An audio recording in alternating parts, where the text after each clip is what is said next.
हुक्मरान इत्तेहादियों में दूरियां, पीडीएम के बड़ों की दौड़ें लग गईं। एमकेएम और पीपल्स पार्टी में इख्तलाफात को दूर करने की कोशिशें। वफाकी हुकूमत की अहम शख्सियत ने साबिक सदर आसिफ अली जरदारी से एमकेएम के तहफ्फुजात दूर करने की दरख्वास्त कर दी। वजीर आजम शहबाज शरीफ भी पीपल्स पार्टी और एमकेएम में मुसालहत के लिए सरगर्म। मुसालहत का मिशन वफाकी वजीर सरदार अयाज सादिक को सौंप दिया।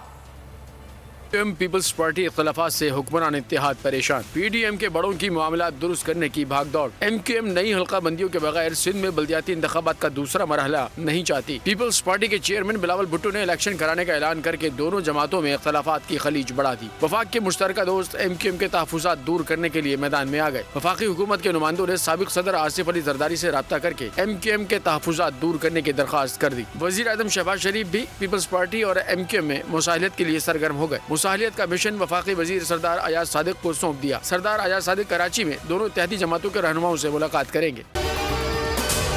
अगर आपको ये वीडियो पसंद आई है तो हमारे चैनल को सब्सक्राइब करें और बेल आइकन को प्रेस करें। सबसे बड़े चैनल बोल न्यूज के एंकर मखदूम शहाबुद्दीन के प्रोग्राम अब बात होगी ने रेटिंग के तमाम रिकॉर्ड्स तोड़ दिए। मैं हूं मखदूम शहाबुद्दीन और आप देख रहे हैं अब बात होगी। 46% नाज़रीन ने बोल न्यूज को देखा।